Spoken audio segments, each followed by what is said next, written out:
ಕ್ರೀಡೆ ಜೊತೆ ಅಭ್ಯಾಸ ಮಾಡಬೇಕು. ಜಯಶ್ರೀ ಕಾರೇಕಾರ್, ಇಂಡಿಪೆಂಡೆಂಟ್ ಸಂಗ್ರಾಮ್ ನ್ಯೂಸ್ಗೆ ಸ್ವಾಗತ. ವಿದ್ಯಾರ್ಥಿಗಳು ಕ್ರೀಡೆ ಜೊತೆ ಅಭ್ಯಾಸ ಮಾಡಬೇಕು.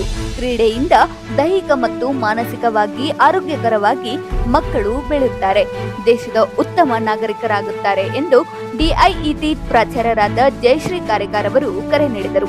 ಅವರು ಧಾರವಾಡ ಗ್ರಾಮೀಣ ಕ್ಷೇತ್ರ ಶಿಕ್ಷಣಾಧಿಕಾರಿಗಳ ಕಾರ್ಯಾಲಯ ಮತ್ತು ಪ್ರಾಥಮಿಕ ಹಾಗೂ ಪ್ರೌಢಶಾಲೆಗಳ ದೈಹಿಕ ಶಿಕ್ಷಕರ ಸಂಘದ ಆಯೋಜಿಸಿದ್ದ ಕ್ರೀಡಾ ಪ್ರತಿಭಾ ಪುರಸ್ಕಾರ ಮತ್ತು ನಿವೃತ್ತ ಶಿಕ್ಷಕರಿಗೆ ಸನ್ಮಾನ ಸಮಾರಂಭವನ್ನು ದೀಪ ಬೆಳಗಿಸುವುದರ ಮೂಲಕ ಉದ್ಘಾಟಿಸಿ ಮಾತನಾಡಿದರು. ಧಾರವಾಡ ಗ್ರಾಮೀಣ ಕ್ಷೇತ್ರ ಶಿಕ್ಷಣಾಧಿಕಾರಿ ಆರ್ ಸದಲ್ಗಿರ್ ಅವರು ಸಭೆಯ ಅಧ್ಯಕ್ಷತೆ ವಹಿಸಿ ಮಾತನಾಡಿದರು. ಈ ಸಂದರ್ಭದಲ್ಲಿ Vishnu Hebbar, RS Ankali, BS Kasamalagi, KS Hiremath, BB Madivalar, AA Kiledar ಸೇರಿದಂತೆ ಅನೇಕರು ವೇದಿಕೆ ಮೇಲೆ ಉಪಸ್ಥಿತರಿದ್ದರು. ಸುನಿತಾ ಗೋರವರ್ ಪ್ರಾರ್ಥಿಸಿದರು. ಸಿದ್ದು ಮಾದರ್ ಸ್ವಾಗತಿಸಿದರು. ಈಶ್ವರ್ ಅಯಟ್ಟಿ ಪ್ರಾಸ್ತಾವಿಕವಾಗಿ ಮಾತನಾಡಿದರು. ಕೃಷ್ಣ ಬಂಗಾಳೆ ಕಾರ್ಯಕ್ರಮವನ್ನು ನಿರೂಪಿಸಿದರು. ದೈಹಿಕ ನಿವೃತ್ತ ಶಿಕ್ಷಕರಿಗೆ ಹಾಗೂ ಕ್ರೀಡಾ ಪ್ರತಿಭಾ ಪುರಸ್ಕಾರ ವಿದ್ಯಾರ್ಥಿಗಳನ್ನ ಸನ್ಮಾನಿಸಿ ಗೌರವಿಸಲಾಯಿತು. ಈ ಹಿಂದೆ ನನಗೆ ಗಮನಕ್ಕೆ ಬಂದಿಲ್ಲ, ಬಟ್ ಮಾಡ್ತಾ ಇದ್ದೀರಿ ಅಂತ ಅಂದ್ಕೊಂಡಿದ್ದೀನಿ. ಈ ವರ್ಷ ನಾನು ಭಾಗವಹಿಸಿದ್ದೀನಿ ಈ ಒಂದು ಕಾರ್ಯಕ್ರಮದಲ್ಲಿ. ಭಾಳ ಉತ್ತಮವಾದಂಥ ಕಾರ್ಯಕ್ರಮವನ್ನು ಆಯೋಜಿಸಿದಿರಿ. ಇದಕ್ಕೆ ಎಲ್ಲ ನಮ್ಮ ದೈಹಿಕ ಶಿಕ್ಷಕರ ಸಂಘ ಮತ್ತು ಎಲ್ಲ ಈ ಒಂದು ತಾಲೂಕದಲ್ಲಿ ಈ ಒಂದು ಆಸಕ್ತಿಯನ್ನು ತೋರಿದಂಥ ಎಲ್ಲರಿಗೂ ನಾನು ನಮ್ಮ ಇಲಾಖೆಯಿಂದ ಅಭಿನಂದನೆಗಳನ್ನು ಸಲ್ಲಿಸ್ತೇನೆ.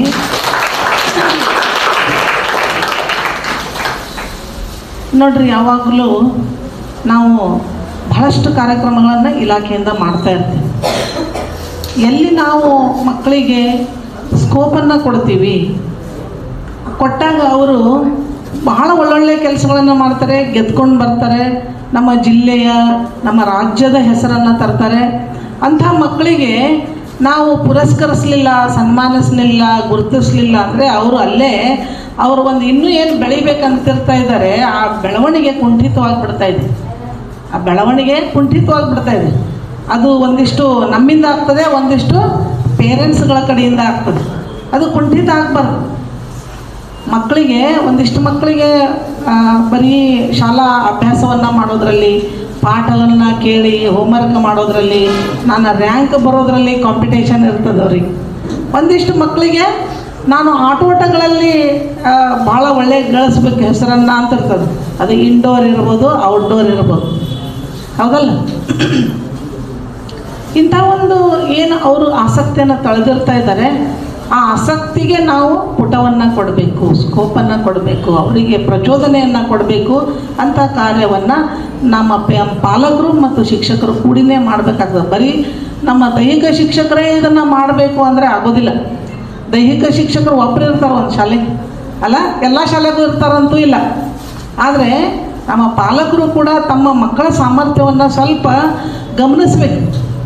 ಭಾಳ ಚೆನ್ನಾಗಿ ಇವ ಫುಟ್ಬಾಲ್ ಆಡೋಕ್ಕೆ ಯೋಗ್ಯ ಅದಾನ, ಭಾಳ ಚೆನ್ನಾಗಿ ರನ್ನಿಂಗ್ ಮಾಡ್ತಾನೆ, ಇವನನ್ನು ಭಾಳಷ್ಟು ನಾವು ಸೆಲೆಕ್ಟ್ ಆದಂಥ ಮಕ್ಕಳಿಗೆ ಪೇರೆಂಟ್ಸ್ದಿಂದ ಬ್ಯಾಡ್ರಿ ನಮ್ಮ ಮಗಳಿಗೆ ಕಳಿಸೋದಿಲ್ಲ ನಾವು ಅಂಥೇಳಿ ಭಾಳಷ್ಟು ಮಕ್ಕಳಿಗೆ ಕರ್ಕೊಂಡು ಹೋಗ್ದ ನಿರಾಶೆ ಆಗಿದ್ದುಂಟು ನಮ್ಮ ಶಾಲಾ ಶಿಕ್ಷಕರು. ಒಪ್ಕೊಳ್ತೀನಿ, ಭಾಳಷ್ಟು ಪೇರೆಂಟ್ಸ್ ನಮ್ಮ ಹುಡುಗಿ ಬ್ಯಾಡ್ರಿ, ಬೇರೆ ಊರಿಗೆ ಕಳಿಸೋದಿಲ್ರಿ, ಬೆಂಗಳೂರು ತನಕ ಕಳಿಸೋದಿಲ್ರಿ. ಹೀಗಾಗಿ ಅವೇನಾಗ್ತದೆ, ಅವಕ್ಕೂ ನಿರಾಸಕ್ತಿ ಆಗಿಬಿಡ್ತದೆ.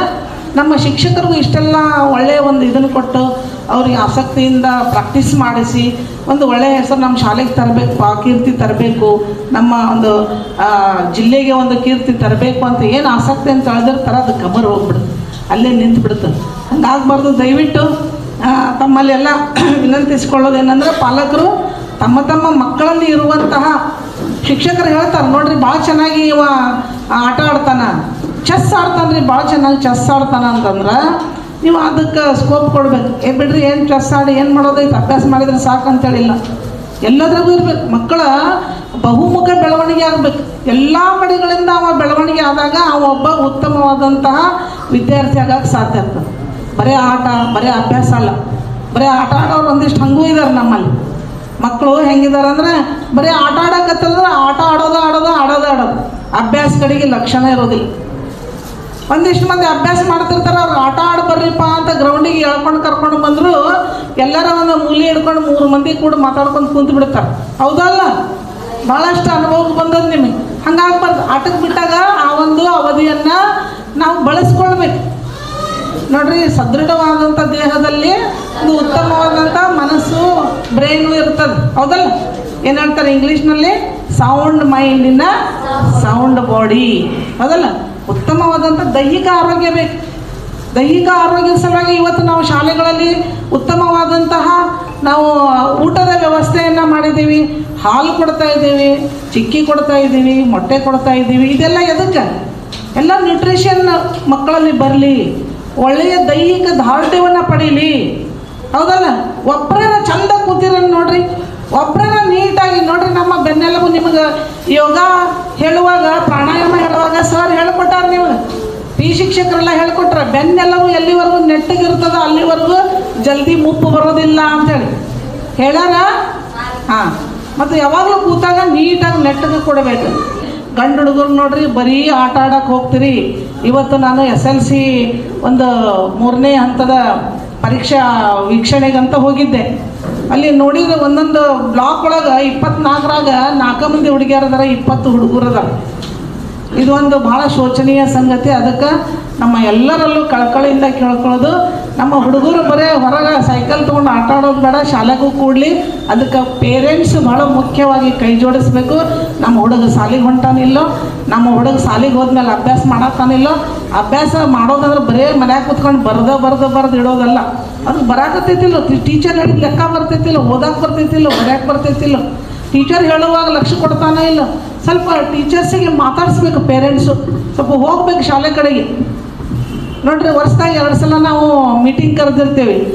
ಪರೀಕ್ಷೆ, ಅಕ್ಟೋಬರ್ ಪರೀಕ್ಷೆ ಆದಮೇಲೆ ಒಂದು ಸಲ, ಏಪ್ರಿಲ್ ಪರೀಕ್ಷೆ ಆದ ಕೂಡಲೇ ಒಂದು ಸಲ. ನಾನು ಯಾವ ಶಾಲೆಗೆ ಹೋಗ್ಯಾನ ಇಲ್ಲಿವರೆಗೂ ನಾನು 30 ವರ್ಷದ ಸರ್ವಿಸ್ ಒಳಗೆ ಎಲ್ಲ ಒಂದು ತರಗತಿಯ ಪೇರೆಂಟ್ಸ್ 30 ಮಕ್ಕಳದ ಅಂದ್ರೆ 30 ಪೇರೆಂಟ್ಸ್ ಯಾರು ಇಲ್ಲೇ ಇಲ್ಲ. ಒಬ್ಬೊಬ್ಬರು ಬರ್ತಾರೆ, ಒಬ್ಬೊಬ್ಬರ ಸಹಿ ಮಾಡೋಗ್ತಾರೆ. ಆ ಟೀಚರ್ಗೂ ಒಬ್ಬೊಬ್ರಿಗೆ ಹೇಳಿ ಹೇಳಬೇಕಾಗ್ತದೆ. ಆ ಮಗುವಿನ ಒಂದು ಏನು ಪ್ರಗತಿ ಇದೆ ಅದನ್ನು ಹೇಳಬೇಕು. ಆಮೇಲೆ ನಿಮ್ಮ ಒಂದು ಕರ್ತವ್ಯ ಏನು ಅದನ್ನು ಹೇಳ್ಕೊಡ್ಬೇಕು. ಒಂದು ಸಲ ಹೇಳಿಬಿಟ್ರೆ ನಿಮ್ಮ ಕಡೆಯಿಂದ ನಮ್ಗೆ ನಿಮ್ಮ ಏನು ಫೀಡ್ಬ್ಯಾಕ್ ಇರ್ತದೆ ಅದು ಇಂಪಾರ್ಟೆಂಟ್ ಇರ್ತದೆ ಶಿಕ್ಷಕರಿಗೆ. ಆ ಫೀಡ್ಬ್ಯಾಕ್ ಸಿಗೋದೇ ಇಲ್ಲ. ಹೀಗಾಗಿ ನಿಮ್ಮ ಮತ್ತು ಶಿಕ್ಷಕರ ನಡುವೆ ಭಾಳ ಕಮ್ಯುನಿಕೇಷನ್ ಗ್ಯಾಪ್ ಆಗ್ತದೆ. ನಮ್ಮ ಅವ್ರಿಗೇನು ಅನ್ನಿಸ್ತದೆ, ಪೇರೆಂಟ್ಸು ಅಭ್ಯಾಸದೊಳಗಾಗಲಿ ಇತರೆ ಚಟುವಟಿಕೆಗಳಲ್ಲಿ ನಮ್ಮ ಶಾಲೆ ಬಗ್ಗೆ ಆಸಕ್ತಿಯನ್ನು ತಳೆದಿಲ್ಲ, ಭಾಳ ನಿರಾಸಕ್ತಿ ಹೊಂದ್ಯಾರ ಅಂತ ಅವ್ರಿಗೂ ಅನ್ನಿಸ್ತದೆ. ನಿಮ್ಗೆ ಇರ್ತದ ಟೈಮ್ ಕೊಡೋಕ್ಕಾಗೋದಿಲ್ಲ, ಒಪ್ಕೊಳ್ಳೋಣ. ವರ್ಷದಾಗ 2 ಸಲ ಟೈಮ್ ಕೊಡ್ರಿ. ಒಂದು ಸಲ ತಿಂಗಳಿಗೆ 1 ಸಲ ಶಾಲೆ ಕಡೆಗೆ ಹೋಗಿ ಬರ್ರಿ. ಅದ್ರಾಗೂ ಗಂಡು ಮಕ್ಕಳೇ ಪೇರೆಂಟ್ಸ್. ನಮ್ಮ ಹುಡುಗಿಯರು ಭಾಳ ಚೆನ್ನಾಗಿ ಓದ್ತಾರೆ, ಅವ್ರ ಬಗ್ಗೆ ನೀವು ಏನು ವರಿ ಮಾಡ್ಕೊಳ್ಳೋದ ಬೇಡ. ಹುಡುಗರ ಅಭ್ಯಾಸದ ಬಗ್ಗೆ ಇದು ಕಳಕಳಿಯಿಂದ, ಇದು ರಾಜ್ಯಾದ್ಯಂತ ಇರುವಂಥ ಸಮಸ್ಯೆ. ಅದಕ್ಕೆ ಸ್ವಲ್ಪ ಅದ್ರ ಕಡೆ ಲಕ್ಷ್ಯ ಕೊಡ್ರಿ.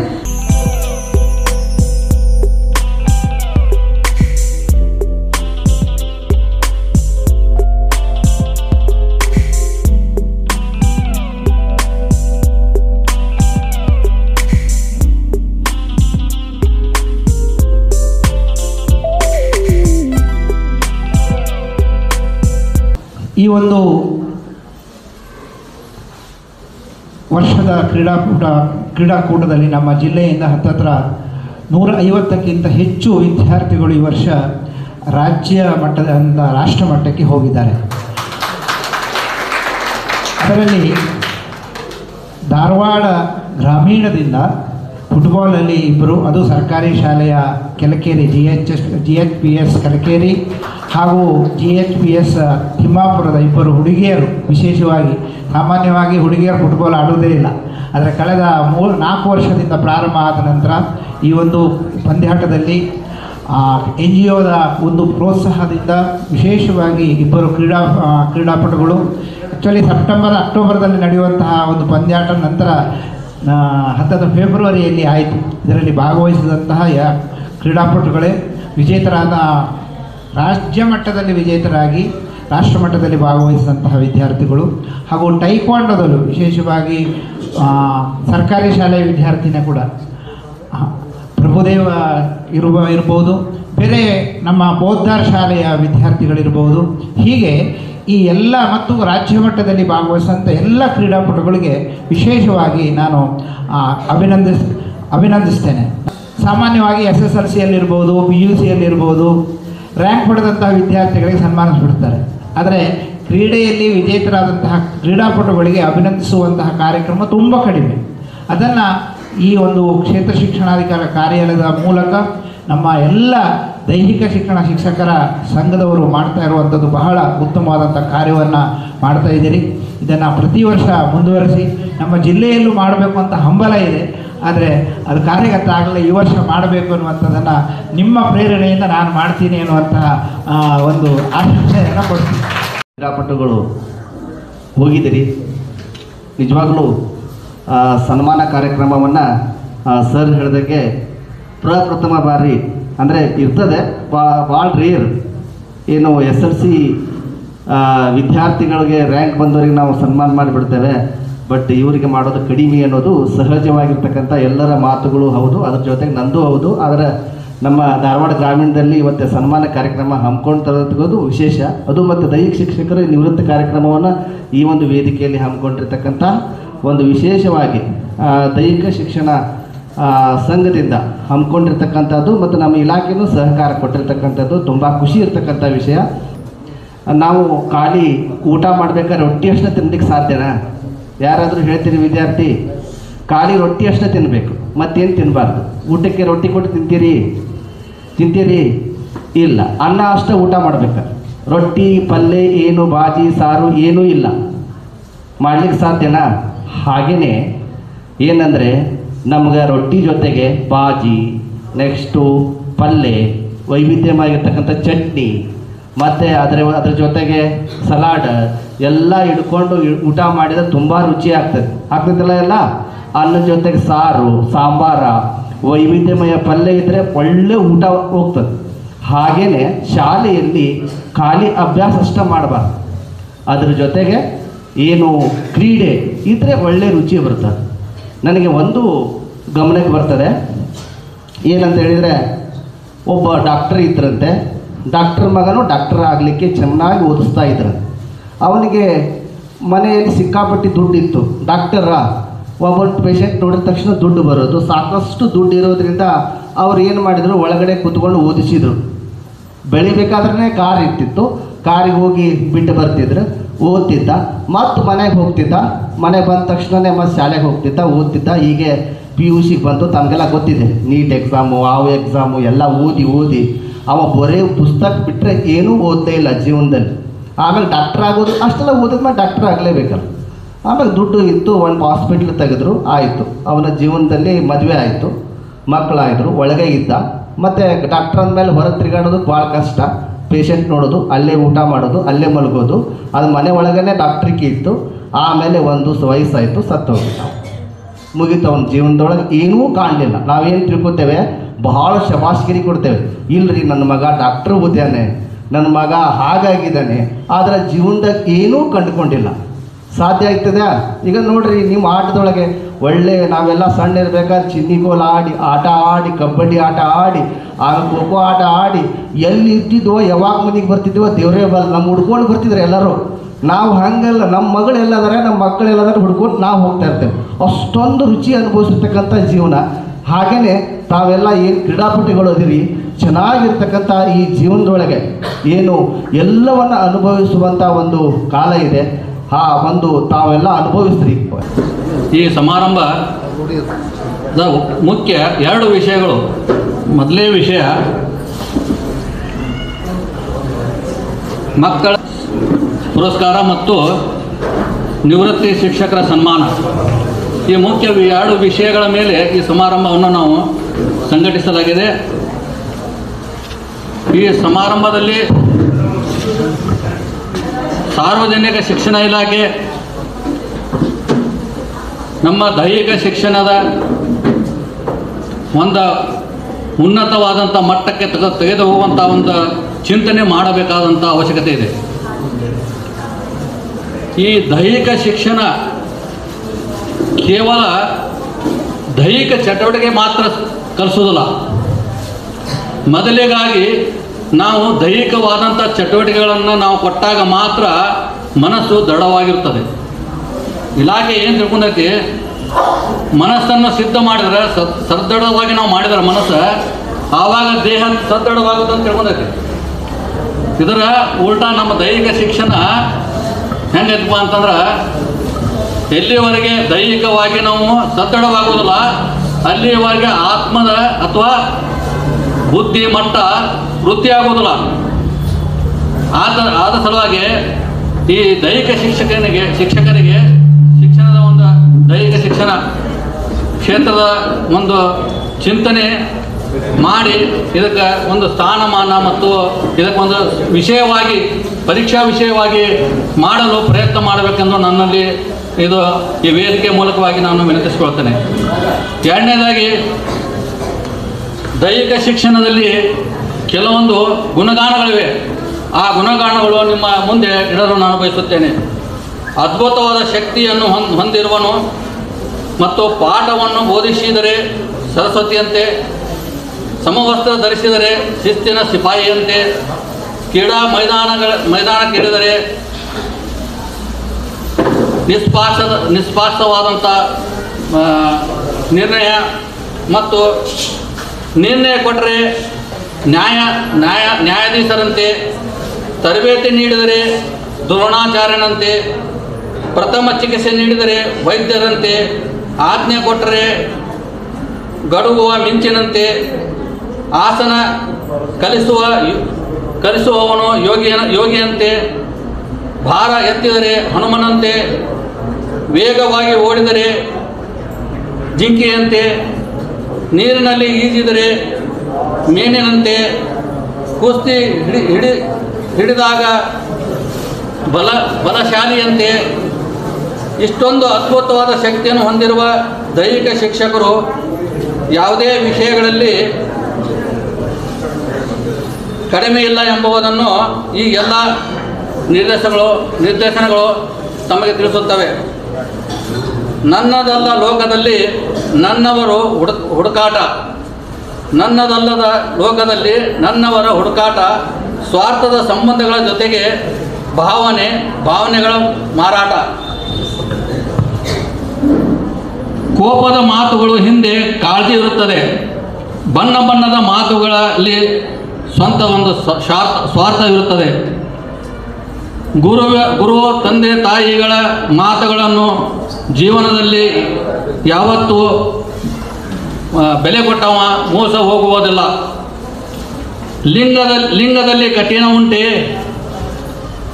ಜಂಗಮದಲ್ಲಿ ಕುಲ ಉಂಟೆ, ಪ್ರಸಾದದಲ್ಲಿ ರುಚಿಯೇ ಉಂಟೆ.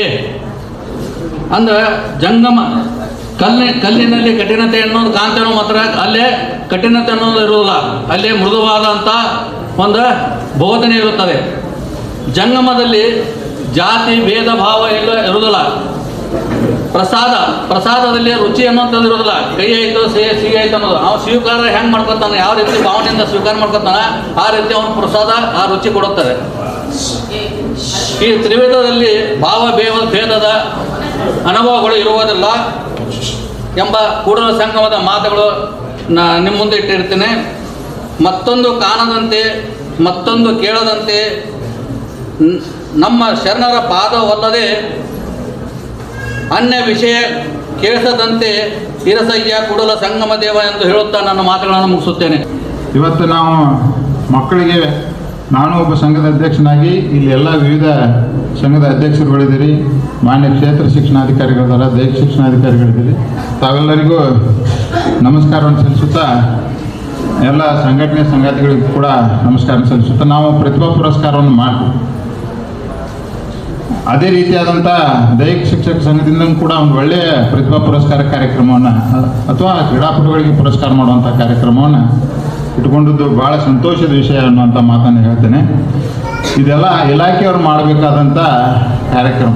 ಅದನ್ನು ಸಂಘಟನೆಯವರು ನೀವು ಎಲ್ಲರೂ ಕೂಡ್ಕೊಂಡು ದೇಣಿಗೆ ಮುಖಾಂತರ ಮಕ್ಕಳಿಗೆ ಪ್ರೋತ್ಸಾಹವನ್ನು ಕೊಡುವಂಥ, ಪ್ರತಿಭೆಯನ್ನು ಗುರುತಿಸುವಂಥ ಕಾರ್ಯಕ್ರಮವನ್ನು ಮಾಡುವಂಥ ಏನು ಕೆಲಸ ಮಾಡ್ತಾ ಇದ್ದೀವಿ, ಇದು ಭಾಳಷ್ಟು ಒಳ್ಳೆಯ ಕಾರ್ಯ, ದೇವರು ಮೆಚ್ಚುವಂಥ ಕಾರ್ಯ ಅನ್ನುವಂಥ ಮಾತನ್ನು ಈ ಸಂದರ್ಭದಲ್ಲಿ ಹೇಳಲಿಕ್ಕೆ ಇಷ್ಟಪಡ್ತಿದ್ದೇನೆ. ಇದ್ರ ಜೊತೆಗೆ ನಂದು ಒಂದು ಆಸೆ ಏನಂತಂದರೆ, ಈಗ ದೈಹಿಕ ಶಿಕ್ಷಕರನ್ನ ನಿವೃತ್ತ ಶಿಕ್ಷಕರನ್ನ ಸನ್ಮಾನ ಮಾಡುವಂಥದ್ದನ್ನು ಇದಕ್ಕೆ ಕೋಟ್ ಮಾಡಿದ್ದೀರಿ. ಬರುವ ದಿನಗಳಲ್ಲಿ ಯಾರು ದೈಹಿಕ ಶಿಕ್ಷಕರಿದ್ದೀರಿ ಅವರು ಮಕ್ಕಳ ಪ್ರತಿಭಾ ಪುರಸ್ಕಾರ ಅಥವಾ ಎಲ್ಲ ದೈಹಿಕ ಶಿಕ್ಷಕರ ಮಕ್ಕಳೆಲ್ಲರೂ ಕ್ರೀಡೆಯಲ್ಲಿ ಮುಂದಿರ್ತಾರಂತಲ್ಲ, ಪ್ರತಿಭೆಯಲ್ಲಿ ಬೇರೆ ಬೇರೆ SLC PUC ಮತ್ತೊಂದರಲ್ಲಿ ಮುಂದುವರೆದಂಥ ಮಕ್ಕಳಿದ್ರೆ ಅದನ್ನು ನಾವು ಸಂಘಟನೆಯಿಂದ ಕಾರ್ಯಕ್ರಮ ಮಾಡುವಾಗ ನಾವು ದೈಹಿಕ ಶಿಕ್ಷಕರು, ಭಾಷಾ ಶಿಕ್ಷಕರು, ವಿಷಯ ಶಿಕ್ಷಕರು ಅನ್ನಂಗಿಲ್ಲ. ಆದರೆ ಇದೊಂದು ಒಳ್ಳೆಯ ಕಾರ್ಯಕ್ರಮ. ನನ್ನ ಸಲಹೆ ಏನಪ್ಪ ಅಂತಂದ್ರೆ ಬರೋ ದಿನಗಳಲ್ಲಿ ದೈಹಿಕ ಶಿಕ್ಷಕರ ಸಂಘದಿಂದ ಮಾಡುವಂಥ ಕಾರ್ಯಕ್ರಮದಲ್ಲಿ ದೈಹಿಕ ಶಿಕ್ಷಕರ ಮಕ್ಕಳ ಪ್ರತಿಭಾ ಪುರಸ್ಕಾರವನ್ನು ಇದಕ್ಕೆ ಸೇರಿಸ್ಕೊಂಡ್ರೆ ಇನ್ನೂ ಒಳ್ಳೆಯದಾಗೈತೆ ಅನ್ನೋಂಥ ಭಾವನೆಯನ್ನು ನಾನು ಈ ಸಂದರ್ಭದಲ್ಲಿ ವ್ಯಕ್ತಪಡಿಸ್ತಾ ಇದ್ದೇನೆ. ಒಳ್ಳೆಯ ನಮ್ಮ ಮಕ್ಕಳಿಗೆ ಪ್ರೋತ್ಸಾಹ ಸಿಗ್ತೈತೆ ಅನ್ನೋಂಥ ಮಾತನ್ನೇ ಹೇಳಲಿಕ್ಕೆ ಇಷ್ಟಪಡ್ತಾ ಇದ್ದೀನಿ. ಇವತ್ತು ಭಾಳಷ್ಟು ಏನಾಗ್ಬಿಡುತ್ತೆ ಅಂತಂದ್ರೆ ನಮಗೆ ದೈಹಿಕ ಶ್ರಮ ಮತ್ತು ದೈಹಿಕ ಶಿಕ್ಷಣ ಭಾಳಷ್ಟು ಅವಶ್ಯಕತೆ ಐತೆ ಅಂತ ನಮ್ಗೆ ಗೊತ್ತೈತಿ, ಎಲ್ಲರಿಗೂ ಗೊತ್ತೈತಿ. ಆದರೆ ಏನಾಗ್ಬಿಡುತ್ತೆ ಅಂತಂದ್ರೆ ಭಾಳ ವಿಚಿತ್ರ ಆಗ್ಬಿಡುತ್ತೆ. ನಿಮ್ಗೆ ಗೊತ್ತಿರೋ ವಿಷಯನ ನಾನು ಹೇಳ್ತೀನಿ. ಏನಂದ್ರೆ ಶಾಲೆಗಳಲ್ಲಿ ದೈಹಿಕ ಶಿಕ್ಷಣ ಬೇಕು ಮತ್ತು ದೈಹಿಕ ಶ್ರಮ ಬೇಕು, ಆರೋಗ್ಯ ಚೆನ್ನಾಗಿರ್ಬೇಕಂತೇಳಿ ಭಾಳಷ್ಟು ಅವೇರ್ನೆಸ್ ಕ್ರಿಯೇಟ್ ಆಗಿ ಏನಾಗ್ಬಿಡುತ್ತೆ ಅಂದರೆ ಹೆಣ್ಮಕ್ಳಿಗೆಲ್ಲರಿಗೂ ಏನಾಗೈತಿ ಯೋಗ. ಎಲ್ಲರೂ ಏನು ಮಾಡ್ತಾರೆ? ಯೋಗ. ಗಂಡು ಮಕ್ಕಳು ಏನು ಮಾಡ್ತಾರೆ? ಜಿಮ್ಮಿಗೆ ಹೋಗ್ತಾರೆ. ಗ್ರೌಂಡಿಗೆ ಯಾರು ಹೋಗಲ್ಲ, ಅವರು ಜಿಮ್ಮಿಗೆ ಹೋಗ್ತಾರೆ. ಹೆಣ್ಮಕ್ಳು ಯೋಗ ಮಾಡ್ತಾರೆ. ನಾವೆಲ್ಲ ಸಣ್ಣವರಿದ್ದಾಗ ಹೆಂಗಿತ್ತು ಗೊತ್ತಾನ?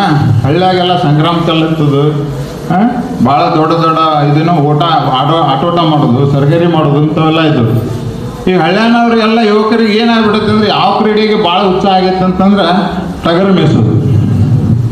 ಅವರು ನಮ್ಮ ಒಂದು ಕ್ರೀಡೆಯನ್ನು ಮೆಚ್ಚಂಗಿಲ್ಲ. ಅವರು ನಾವು ಕ್ರೀಡೆಯಲ್ಲಿ ಭಾಗವಹಿಸ್ಬೇಕು, ನಾವು ಗಟ್ಟಿಯಾಗಿ ಕ್ರೀಡೆಯಲ್ಲಿ ಭಾಗವಹಿಸ್ಬೇಕು ಅನ್ನೋಂಥ ಅವೇರ್ನೆಸ್ ಹಳ್ಳಿಗಳಲ್ಲಿಲ್ಲ. ಈಗ ಏನಾಗೈತಿ? ಟಗರುಗಳನ್ನೇ ಮೇಯಿಸ್ಬೇಕು, ಟಗರುಗಳನ್ನು ಕ್ರೀಡೆಗೆ ಹಚ್ಚಬೇಕು. ಇಂಥ ಒಂದು ವಾತಾವರಣ ಹಳ್ಳಿ ಒಳಗೈತಿ. ಸಾಕಷ್ಟು ಈಗ SLC ಒಳಗೆ ಫಸ್ಟ್ ಬಂದವ್ರಿಗೆ, ತಾಲೂಕಿಗೆ ಫಸ್ಟ್ ಬಂದವ್ರಿಗೆ ಸನ್ಮಾನ ಮಾಡ್ತಾರೆ. ಎಷ್ಟೊಂದು ವಿಜೃಂಭಣೆಯಿಂದ ತಾಲೂಕು ಜಿಲ್ಲಾ ಹಂತದಲ್ಲಿ ಸನ್ಮಾನ ಮಾಡ್ತಾರೆ. ಆದರೆ ನಮ್ಮ ಕ್ರೀಡಾಪಟುಗಳಿಗೆ ಯಾರೂ ಸನ್ಮಾನ ಮಾಡೋದಿಲ್ಲ.